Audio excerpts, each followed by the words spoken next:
uyu munsi turi mu karere ka Rubavu hafi neza n'uruganda rwa Bralirwa. Kuva kuri iki kibanza se kuva kuri uyu mutungo kugera ku ruganda rwa Bralirwa harimo ibirometero 2. Murumva ko ari hafi cyane.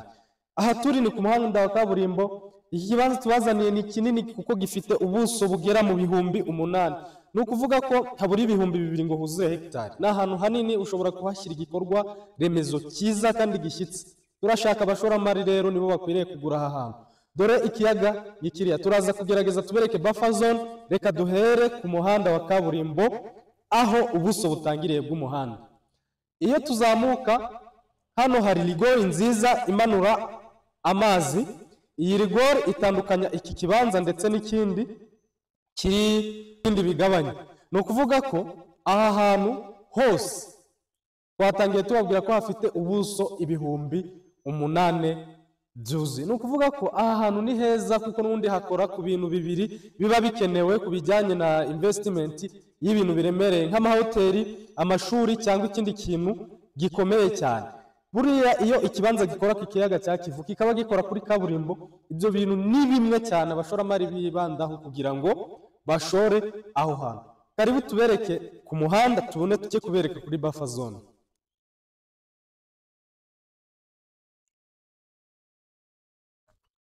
Yes, nkuko twababwiye ko iki kibanza ubuso bwo haruguru bwose bukora ku muhanda wa kaburimbo kandi umuhanda mwiza ukozwe vuba cyane. Uyu muhanda uzakomeza ugere mu bice byankora kuko uyu muhanda plani yayo ndetse batangiye kuwukora deja.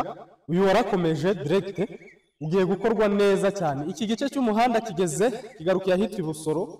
Murukumva ko aha hari iterambere ridasanzwe. Dore bwa buso twababwiraga n'ubu bukora ku muhanda ndetse bugakora no ku kiyaga cya Kivu. Kandi iki gice cya ruguru ni kinini cyane kuko kirazenguruka kikagera nko muri metero 200. Ubwo turatacyagenda kugira ngo tuhagere.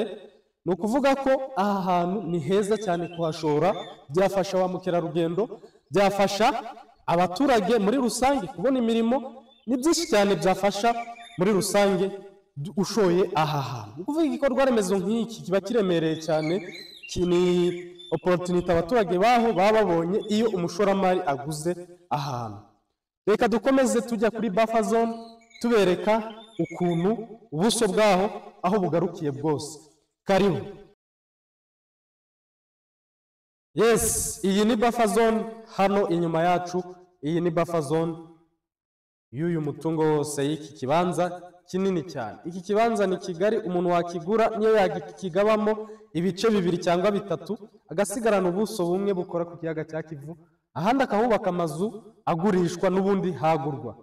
Iriya ni buffer zone hano mu gihe wemereye kuhashyira igikorwa nka hoteli cyangwa se ikindi kintu cya resort cyangwa ikindi kintu cyakurura ba mukerarugendo. Ubu buso bwose bw'ikiyaga cya Kivu hano muri kubonamo imikindo wabukoresha. N'amahirwe adasanzwe kugira ngo umuntu agure ubutaka busanzwe butunganyije bukora ku kiyaga cya Kivu kandi bufite buffer zone iri flat nk'aha. Murabizi abantu bakunda kugura ku kiyaga akenshi bagongwa n'imisozi, ukabona umuntu araguze asanze ahaguze hari umusozi, kuhagira flat bikazamugora cyane, bikazangombwa kapa n'amabuye menshi cyane cyangwa imicanga nyinshi kugira ngo aringanize ahantu. Ibi rero hano twarabiciye, nyiraho yabanje ahatunganya, niyo mpamvu gatanu.